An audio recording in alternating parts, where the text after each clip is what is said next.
1999 करगिल में Indian army ने LOC पर जंग लड़ी थी। उस वक्त एलओसी को क्रॉस करने के ऑर्डर नहीं थे। 2025 में इंडियन फोर्सेस ने एलओसी के पार हमला किया, इंटरनेशनल बॉर्डर के पार हमला किया।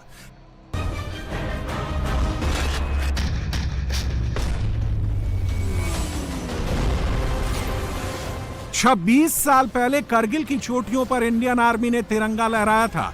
26 साल पहले पाकिस्तानी सैनिक आतंकी के वेश में एलओसी क्रॉस करके आए थे। 26 साल पहले अगर एलओसी क्रॉस करने का आदेश मिलता तो आतंकवाद वाली समस्या का परमानेंट इलाज हो जाता। अब एलओसी पार का ऑर्डर भी आता है। आतंकवाद के हेडक्वार्टर पर वार करने का ऑर्डर आता है। ऑर्डर मोदी देते हैं, एक्शन इंडियन आर्मी लेती है। 2016 में सर्जिकल स्ट्राइक का ऑर्डर मिला, इंडियन आर्मी ने एलओसी क्रॉस करके हमला किया। 2019 में बालाकोट एयर स्ट्राइक का ऑर्डर मिला, इंडियन एयरफोर्स ने एलओसी पार पाकिस्तान के अंदर जाकर बम गिराए। 2025 में ऑपरेशन सिंदूर का ऑर्डर आया, भारतीय सेना ने एलओसी और बॉर्डर पार आतंक के अड्डों को तबाह किया, पाकिस्तानी एयरबेस को बर्बाद कर दिया। ऑपरेशन सिंदूर के दौरान भी भारतीय सेना ने उसी अदम्य साहस और दृढ़ संकल्प के साथ पाकिस्तान समर्थित टेररिस्ट इंफ्रास्ट्रक्चर को निशाना बनाया और पाकिस्तान की अन्य आक्रामक कार्रवाइयों को प्रभावशाली ढंग से विफल करते हुए एक निर्णायक जीत हासिल की। हमने शांति को अवसर दिया, पर उसने कायरता की कार्रवाई की और उसका उत्तर केवल हमने पराक्रम से दिया। ऑपरेशन सिंदूर हमारा संकल्प, संदेश भी और उत्तर भी। पहलगाम में हुई कायरतापूर्ण आतंकी हमला पूरे देश के लिए गहरी चोट था, लेकिन इस बार भारत ने सिर्फ शोक नहीं जताया, बल्कि ठान लिया कि अब जवाब निर्णायक होगा। देशवासियों का अटूट विश्वास और सरकार द्वारा दी गई रणनीतिक स्वतंत्रता से भारतीय सेना ने एक सुनियोजित, सटीक और निर्णायक जवाब दिया। भारतीय सेना ने 6 और 7 मई की रात को पाकिस्तान और पाकिस्तान ऑक्यूपाइड जम्मू एंड कश्मीर में 9 हाई वैल्यू आतंकवादी ठिकानों को निशाना बनाया, बिना किसी मासूम नागरिक को हानि पहुंचाए हुए। यह केवल जवाब नहीं था, यह स्पष्ट संदेश था कि आतंकवाद को सहारा देने वाले अब नहीं बचेंगे। 7 से 9 मई को पाकिस्तान द्वारा की गई सैन्य कार्रवाई पर भारतीय सेना ने नपातुला और सटीक जवाब दिया।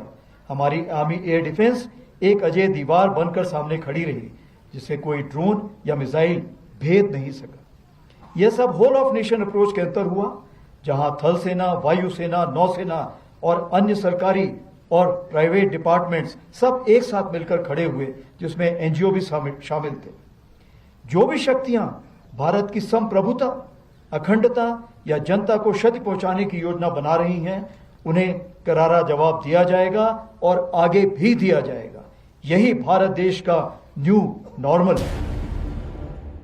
अब फाइनल ऑर्डर की बारी है। नरेंद्र मोदी क्या कर सकते हैं, इसका एहसास पाकिस्तानी सरकार से लेकर पाकिस्तानी सेना हर किसी को अच्छे से है। पाकिस्तान का इतिहास मोदी के गुस्से को जानता है। मोदी ने जब पहली बार एलओसी क्रॉस करने का ऑर्डर दिया, उस वक्त पाकिस्तान के आर्मी चीफ जनरल राहिल शरीफ थे, पाकिस्तान के प्रधानमंत्री नवाज शरीफ थे। जब दूसरी बार पाकिस्तान के अंदर स्ट्राइक का ऑर्डर दिया, उस वक्त पाकिस्तान के आर्मी चीफ जनरल बाजवा थे, पाकिस्तान के प्रधानमंत्री इमरान खान थे। मई 2025 में मुरीदके से लेकर बहावलपुर तक में मिसाइल स्ट्राइक का ऑर्डर दिया। इस वक्त पाकिस्तान के army chief general Asim Munir है, पाकिस्तान के प्रधानमंत्री अभी शहबाज शरीफ है। कितने पाकिस्तानी जनरल आए, कितने पाकिस्तानी पीएम आए, लेकिन नरेंद्र मोदी को कोई रोक नहीं पाया, कोई मोदी से बच नहीं पाया। अब एक और वार होगा, जबरदस्त होगा, जोरदार होगा। सोचिए, अगर पहलगाम आतंकी हमले के वक्त देश के प्रधानमंत्री नरेंद्र मोदी नहीं होते तो क्या ऑपरेशन सिंदूर हो पाता? अगर राहुल गांधी लीड कर रहे होते तो क्या हाफिज सईद के हेडक्वार्टर पर हमला होता? तो क्या मसूद अजहर के मुख्य ठिकाने पर मिसाइल से वार होता? जवाब है नहीं। ये हिंदुस्तान को भी पता है, पाकिस्तान को भी पता है। इसलिए मित्रों, नीति निर्धारकों का सही चयन से किस तरीके से देश में फर्क आता है वह भी हमको समझ लेना चाहिए। यूपीए के जमाने में एक डिफेंस मिनिस्टर से पूछा गया कि बॉर्डर की रोड्स क्यों नहीं बनती हैं, तो डिफेंस मिनिस्टर ने जवाब दिया, हम इसलिए नहीं बनाते कि वो हमारे अंदर घुसने में उनको सुविधा ना हो। आप समझिए कि किस तरीके का जवाब था। लेकिन मोदी जी के नेतृत्व में 10 साल के अंदर 8000 किलोमीटर बॉर्डर रोड्स बन करके ऑल वेदर रोड तैयार हो गई है, 8000 किलोमीटर। मैं आपको बता देना चाहता हूं कि हमारे पास बुलेट प्रूफ जैकेट्स नहीं थी, हमारे पास जिसको कहते हैं फाइट करने के लिए असॉल्ट राइफल्स की कमी आ गई थी। आज भारत बुलेट प्रूफ जैकेट्स सिर्फ बना नहीं रहा है, सेल्फ सफिशिएंट नहीं है, अब Bharat bullet proof jackets export कर रहा है, दुनिया को दे रहा है, यह भी हमको समझना चाहिए।